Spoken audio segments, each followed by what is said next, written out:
샬롬 삼국지 9권 14번째. 등지는 조은이 크게 이기는 걸 보고 족병을 몰아 적을 덮쳤다. 서강병은 마침내 더 견뎌내지 못하고 뭉그러져 달아났다. 한덕은 조은에게 사로잡히는 게 두려워 갑옷을 벗어 던지고 걸어서 달아났다. 조은과 등지는 한바탕 적을 쫓고 죽인 뒤에 진채로 돌아갔다. 등지가 조은에게 찬사의 말을 올렸다. 장군께서는 칠순에 가까우시나 영용하심은 지난 날과 조금도 다름이 없습니다. 오늘 적진 앞에서 적장 넷을 한꺼번에 베신 일은 세상에서 흔치 않을 겁니다. 승상께서 내 나이가 많다고 쓰지 않으려 하시기에 오늘 일부러 그렇게 드러내 보인 것뿐이네. 조은도 흡족한 얼굴로 그렇게 말했다. 그리고 사람을 뽑아 사로잡은 한효와 함께 싸움에 이긴 내용을 적은 글을 제갈 공명에게 바치게 했다.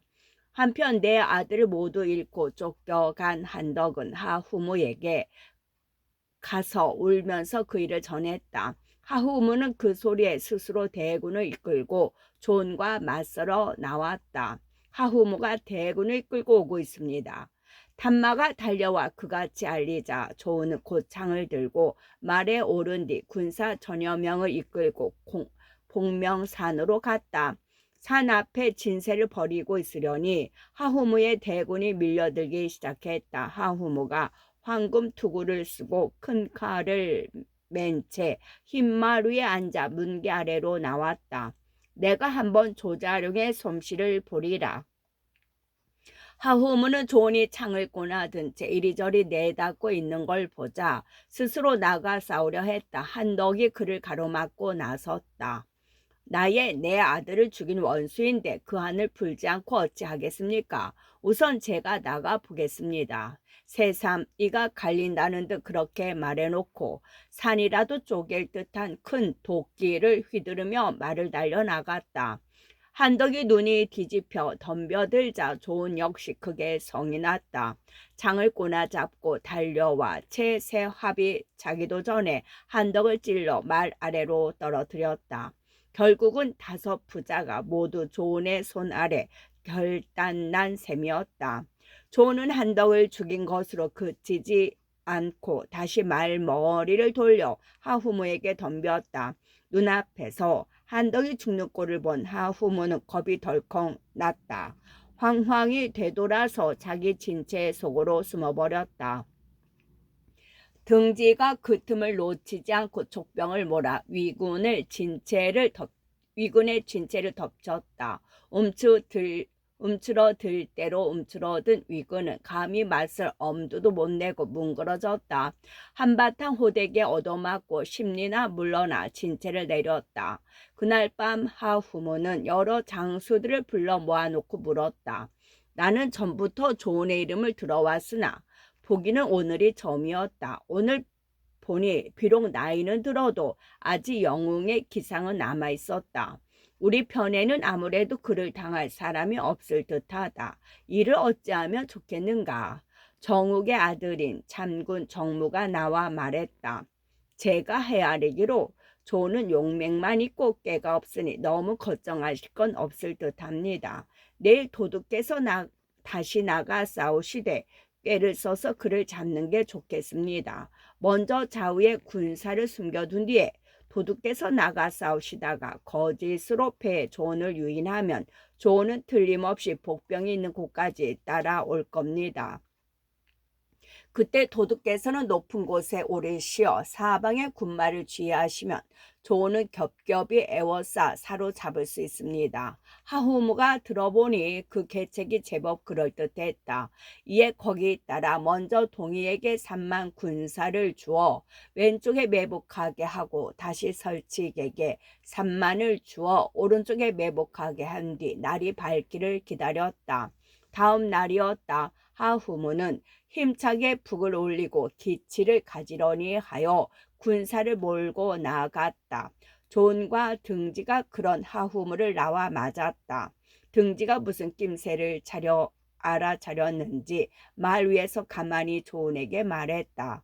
어제 저녁 형편없이 져서 쫓겨난 위병들이 오늘 다시 왔으니 저희 딴에는 무슨 계책을 세워두었을 겁니다. 노 장군께서는 미리 알아막도록 하십시오.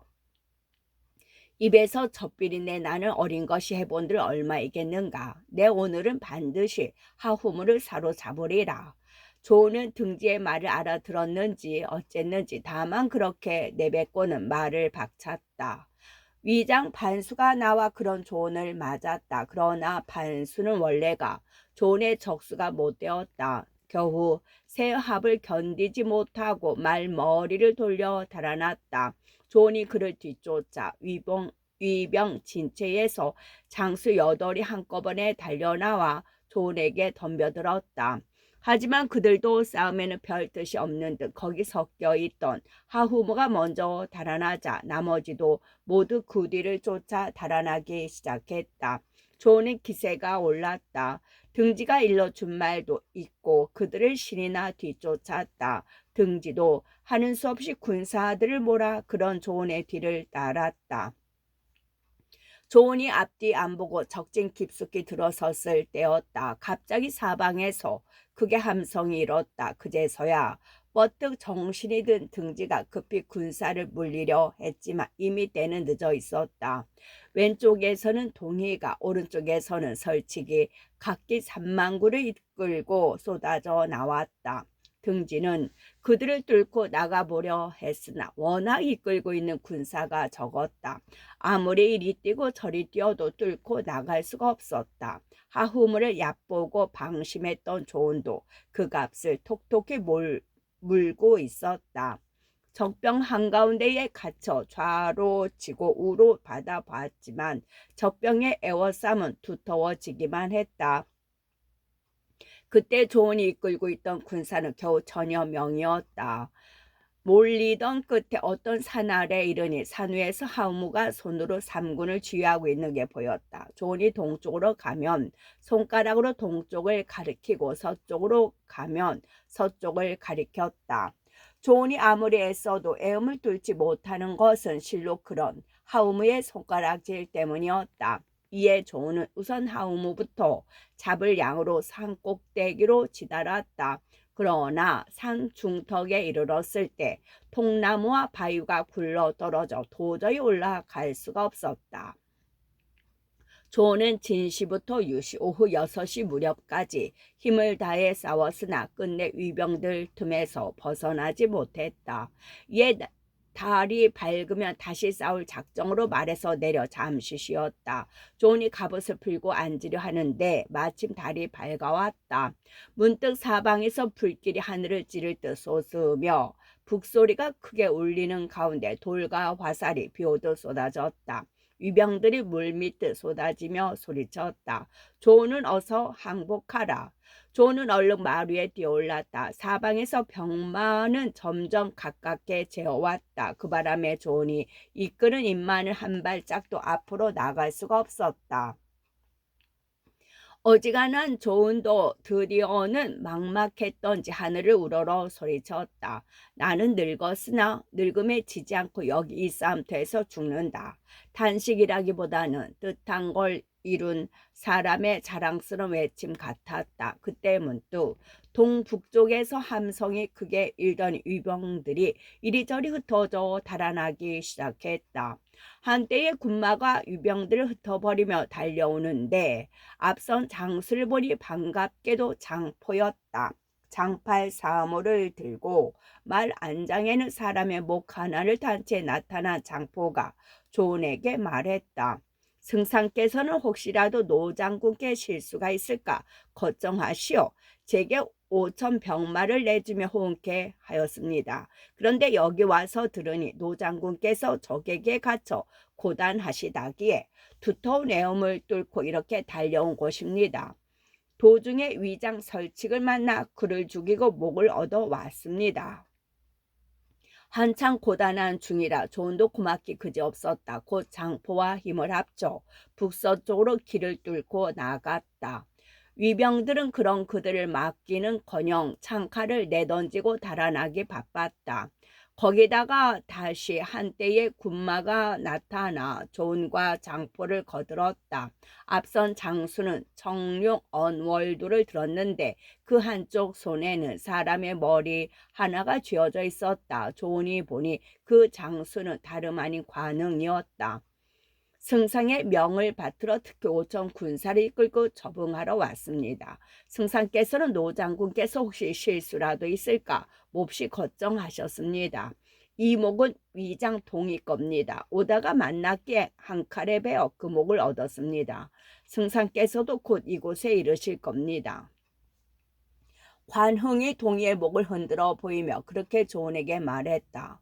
조은이 장포와 관흥에게 말했다. 두 장군은 이미 큰 공을 세워놓고도 어째여 뒤쫓아가 하우무를 사로잡고 일을 끝내버리지 않는가.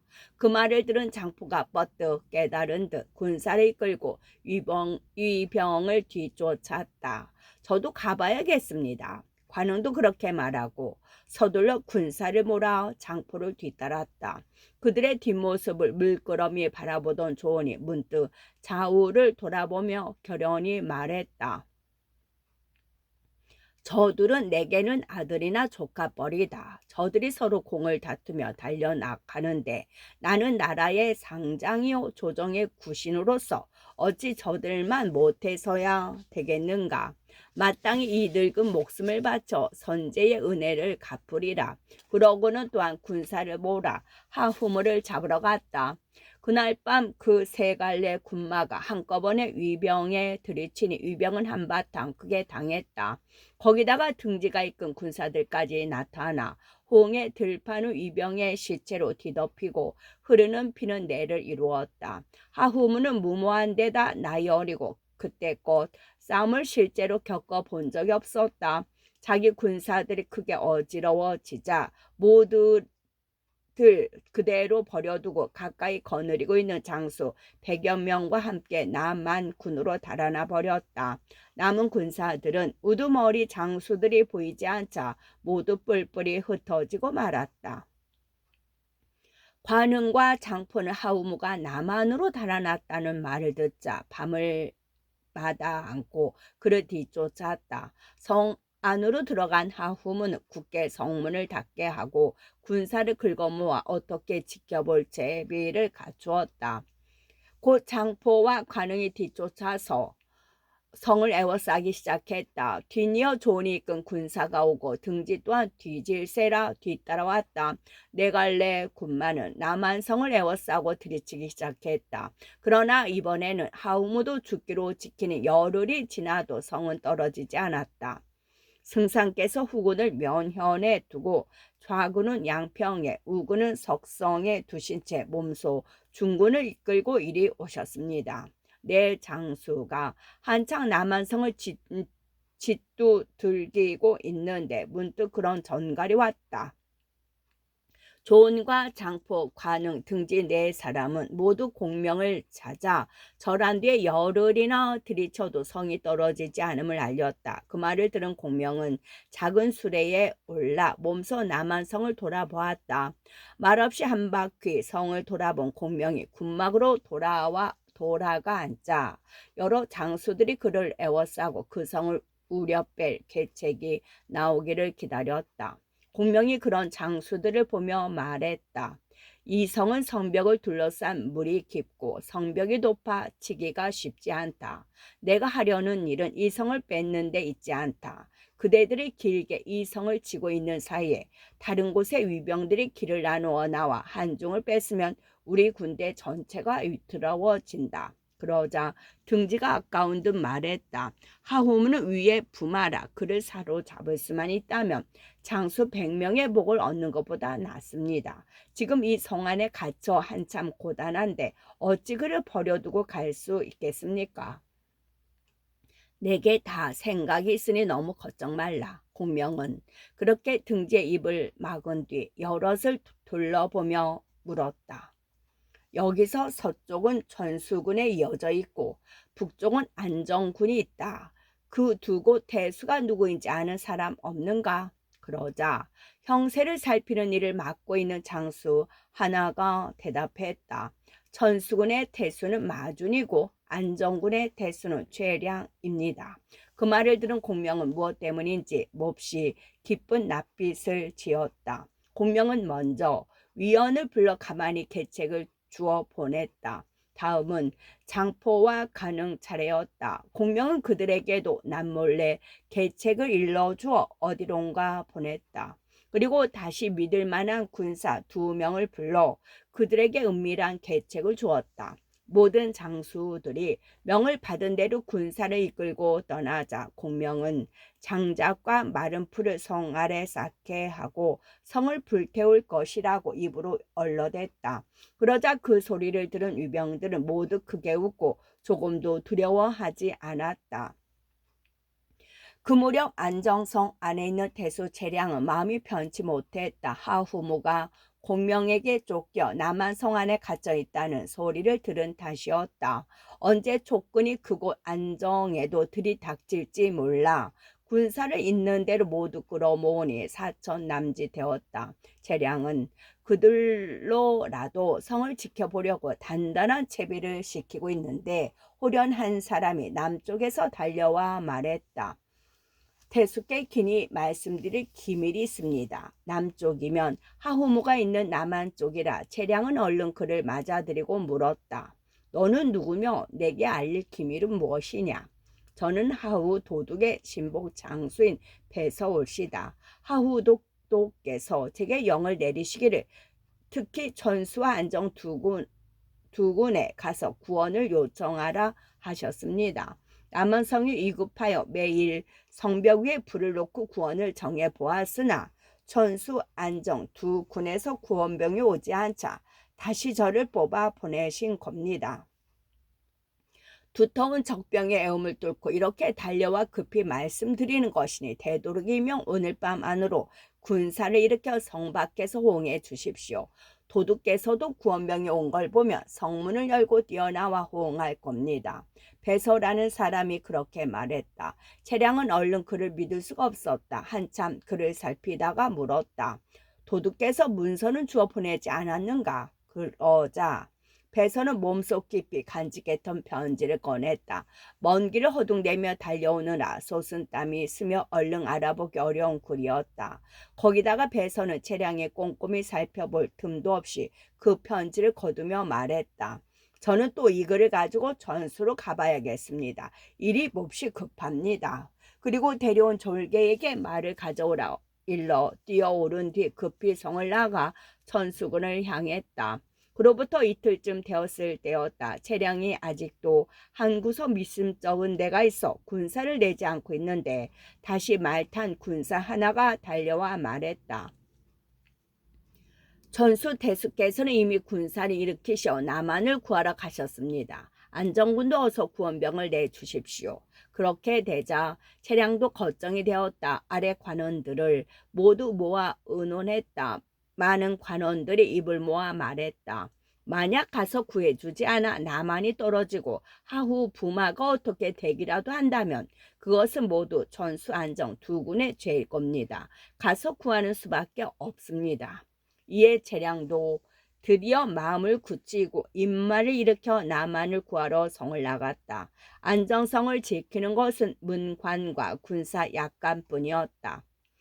채량이 군사를 이끌고 나와보니 정말로 남한 쪽에 하늘을 찌를 듯 불길이 솟는 게 보였다. 채량은 급하게 군사를 재촉해 밤길을 달렸다.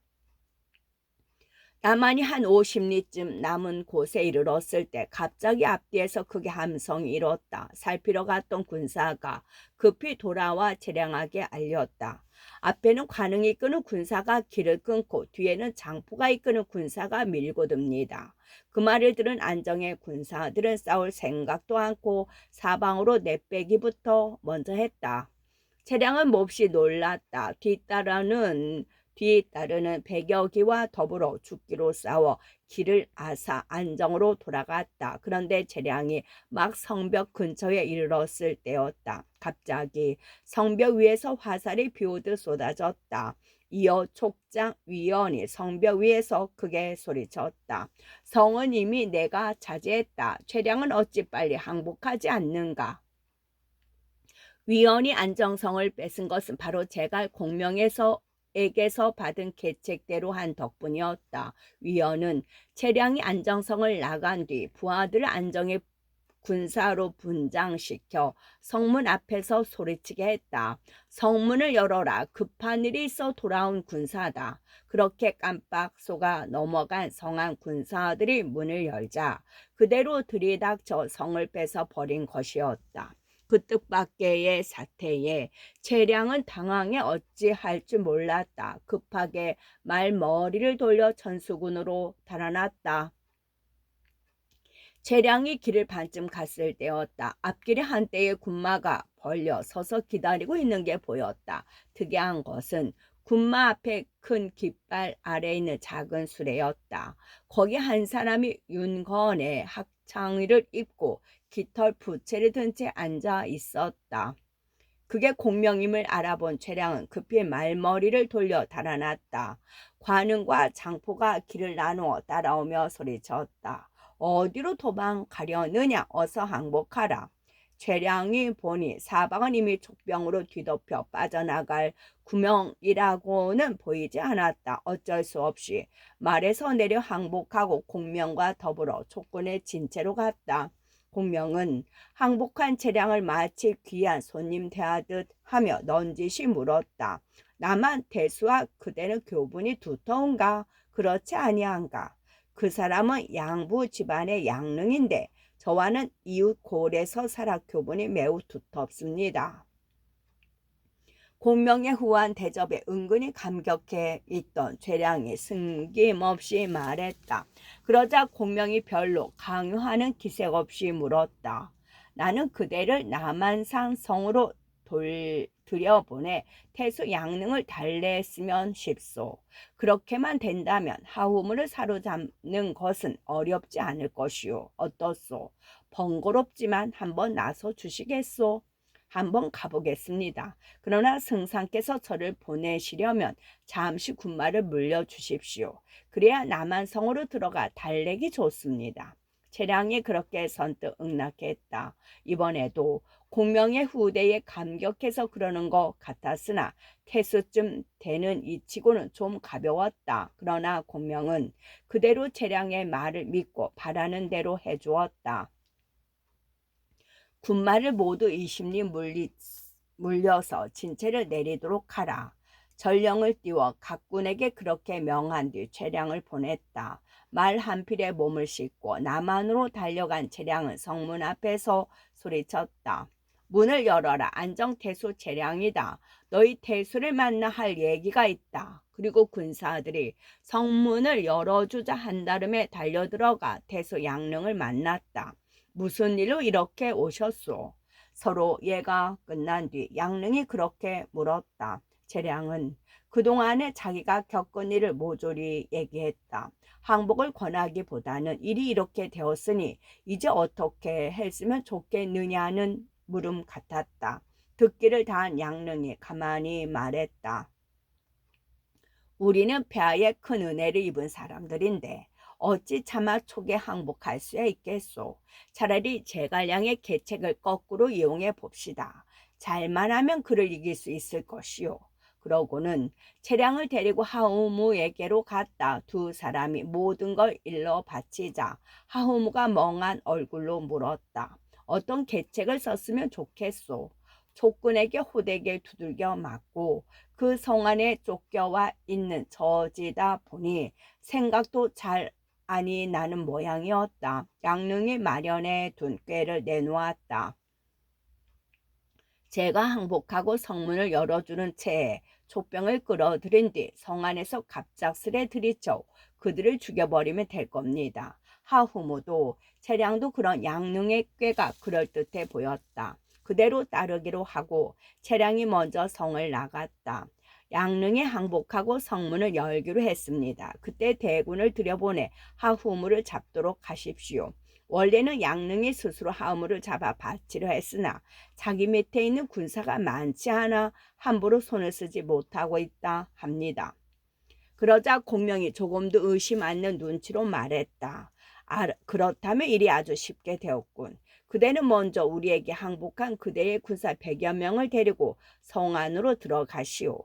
그 안에는 우리의 초계 장수들도 안정의 군사로 꾸미고 섞여서 들어갈 것이오. 그래서 먼저 하우모가 있는 근처에 숨어있게 한 뒤 양릉과 약속하여 한밤중에 성문을 열게 하시오. 그때 우리가 밖에서 호응에 밀고 들어가면 일은 끝날 것이오. 그 말을 들은 최량은 속으로 가만히 생각해 봤다. 만약 족장들을 데려가지 않겠다고 하면 공명의 의심을 살 것이다. 좋다. 데리고 가자. 성 안으로 들어간 뒤에 그들을 먼저 베어버리면 될 게 아닌가. 그럼 다음 햇빛을 드는 걸 신호로 공명을 성 안으로 깨어들이자. 그리하면 공명도 죽일 수 있을 게다. 그러고는 공명이 시키는 대로 따랐다. 공명은 그런 채량에게 당부하듯 말했다. 나는 가장 아끼고 믿는 관운과 장포를 그대와 함께 먼저 보내겠소. 그대는 조금이라도 보탬이 될까 하여 안정의 잔병들을 긁어모아 왔다 하고 성 안으로 들어가 하후문을 안심시키시오. 그런 다음 불을 질러 신호하면 내가 친히 성 안으로 들어가 하후문을 사로잡을 것이오. 그때는 이미 해질 역이었다. 관운과 장포는 공명에게서 남몰래 계책을 받은 뒤 갑옷을 여미고 말에 올랐다. 손에는 각기 아버지대로부터 물려서 오던 병기가 쥐어져 있었다. 안정의 군사들 틈에 섞인 관응과 장포가 채량을 따라 남한성에 이르자 앞서가던 채량이 성안을 향해 소리쳤다. 문을 열어라. 안정태수 채량이다. 그 소리에 남한태수 양릉이 성벽 위에 나왔다. 양릉은 성벽 위에 널판지를 세워 가슴 가리개로 쓰게 져둔 나무 울타리에 기대 적에게 사로잡혔다는 채량의 군사를 이끌고 오는 게 이상한 듯 물었다. 그 군사는 어디서 오는 군사요? 안정에서 약간의 군병을 긁어 모아 왔소이다. 채량은 그렇게 대답하는 한편 성 위로 화살 한 대를 쏘아 보냈다. 그 화살에는 채량의 밀서가 묶여 있었는데 내용은 이러했다. 이번에 제갈량이 먼저 두 장수를 보냈소. 성 안에 숨어 있다가 밖에서 저희 편이 밀고 들어오면 안에서 호응하게 하려는 수작이요. 조금도 놀라지 말고 조용히 들여보내주시오. 행여라도 우리의 계책이 적에게 눈치채게 될까 두렵소. 이 두 장수는 성 안으로 들어가거든 그때 없애도 될 것이오. 양릉은 그 글을 읽어보고 안으로 들어가 하우무에게 알렸다. 하우무는 신이 나 말했다. 이미 공명은 우리 계책에 떨어졌지만 그래도 적을 가볍게 보아서는 아니되오. 도부수 100여 명을 먼저 숨어있게 하시오. 그리고 그 두 적장이 채량을 따라 성 안으로 들어오거든 얼른 성문을 닫아 걸고 죽여버리시오. 불을 올려 신호하는 것은 그 다음이라야 할 것이오. 제갈령이 쏘가 성 안으로 들어오면 숨어있던 군사들을 한꺼번에 풀어 그를 사로잡도록 하시오. 양릉은 그런 하우무의 말을 따랐다. 성 안의 채비를 모두 갖춘 뒤에야 성벽 위로 올라가 말했다. 안정의 군사라면 들여보내주겠소. 그러고는 성문을 열게 했다. 관흥은 채량을 따라 앞서가고 장포는 뒤에 젖은 형국으로 성문 안에 이르니 그 사이 성명을 내려온 양릉이 성문 곁에서 채량과 관흥을 맞았다. 아직은 군사들의 꼬리가 다 들어오기 전이라 성문을 닫지 못하고 시치미를 떼며 서 있는데 문득 관흥이 칼을 먼저 쳐들었다. 관흥이 칼을 번쩍 쳐들었다. 관흥의 말 아래로 찍어 내린 것은 다름 아닌 양릉의 목이었다. 양릉은 죄께만 밝은 줄 알고 마음 놓고 있다가 손 한 번 제대로 써보지 못하고 목 없는 귀신이 되고 말았다. 그 꼴을 본 채량은 깜짝 놀랐다. 관흥을 피한다고 되돌아서 달렸으나 어차피 붙어 있을 목숨은 못 되었다. 적교 근처에 이르렀을 때 뒤따라오던 장포가 소리쳤다. 역정놈은 닫지를 말라. 너희 놈들의 그 하찮은 속임수로야 어찌 우리 승상을 속일 수 있겠느냐. 그리고 손을 들어 한창을 내지르니 최량은 괴로운 외마디 소리와 함께 말 아래로 굴러 떨어졌다. 오리 새끼를 놓아주고 봉을 얻다. 오리 새끼를 놓아주고 봉을 얻다. 장포가 채량을 찔러 죽일 무렵 관웅은 벌써 성문을 지키는 위병들을 흩어버리고 성벽 위로 올라가 있었다. 거기서 다시 한바탕 적병을 휩쓴 뒤에 불을 지르자 이미 성 근처까지 바싹 다가와 있던 족병들이 성 안으로 쏟아져 들어왔다. 이제 밤만 되면 제갈 공명을 사로잡게 되었다고 김칫국부터 마시고 있던 하우무는 그 갑작스런 변괴에 어찌할 줄 몰랐다. 장졸들을 수습해 싸워 본다는 쪽으로는 엄두도 못 내보고 남문을 열어 달아나기 바빴다. 하지만 제갈 공명의 손길은 이미 거기까지 뻗어 있었다. 하우무가 겨우 남문을 빠져나오자마자 한때의 군마가 길을 막았다. 앞선 장수를 보니 초계 왕평이었다. 왕평은 단 한 합의 하후무를 사로잡았다. 하후무를 대충 얽어 말 위에 싣고 대드는 졸개들을 모두 죽여버렸다. 하후무는 제갈 공명을 사로잡기는커녕 제가 도리어 사로잡혀 끌려가는 신세가 되고 말았다. 한편 남한성으로 들어간 공명은 먼저 백성들을 안심시키고 군사들로 하여금 백성들의 것은 터럭 하나 건드리지 못하게 했다. 그 사이 길을 갈라 나갔던 장수들이 각기 돌아와 공명에게 세운 공을 알려왔다.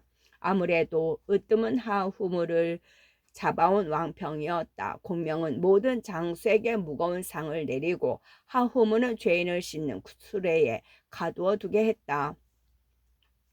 승상께서는 어떻게 최량이 속임수를 쓰고 있다는 걸 아셨습니까? 진중이 좀 가라앉은 뒤에 등지가 공명에게 물었다. 공명이 조용히 웃으며 말했다. 나는 전부터 그가 별로 항복할 마음이 없는 걸 알고 양릉이 지키는 이 성 안으로 들어보냈다.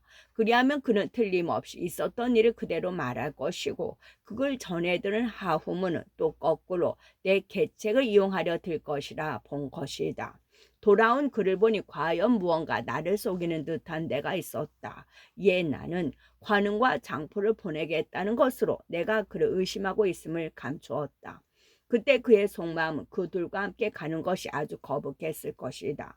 그러면서도 기꺼이 함께 가겠다고 나선 것은 내 의심을 받게 되는 게 두려워서였을 뿐이었다.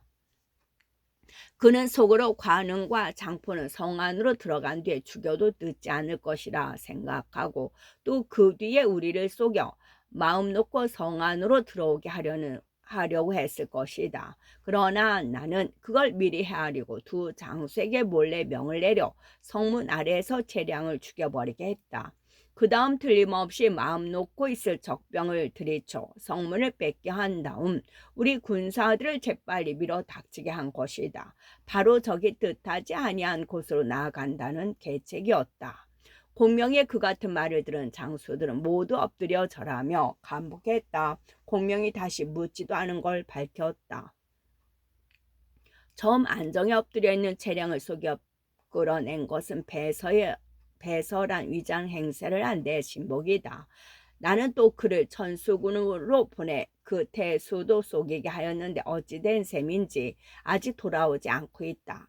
이제 이긴 기세를 타고 천수군도 마저 뺏어야겠다. 그러고는 천수군을 뺏으러 떠났다. 오이는 남한을 지키고 유담은 안정을 지키게 한 뒤 위원의 군사만 데리고 떠난 것인데 거기에는 이긴 뒤의 방식도 좀 있었다. 그건 천수군의 대수는 마준이란 사람이었다. 하후무가 싸움에 남한성에 갇힌 채 괴로움을 겪고 있다는 말을 듣자 무목 관원들을 모두 모아놓고 해야 할 일을 의논했다.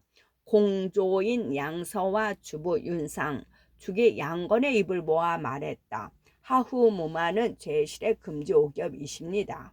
소리에서 무슨 일이 난다면 가만히 앉아서 보고만 있을 죄를 면하기 어렵습니다. 대수께서는 어찌하여 여기 있는 군마를 모조리 끌고 구하러 가지 않으십니까? 마준도 그 말을 들으니 적잖이 걱정이 되었다. 그러나 지켜야 할 성을 비워두고 가는 게 또한 캥겨 얼른 마음을 정하지 못하고 있는데 호련 사람이 들어와 알렸다. 하후 부마께서 신복인 배설한 장수를 보내셨습니다. 마주는 얼른 배설을 불러들이게 했다.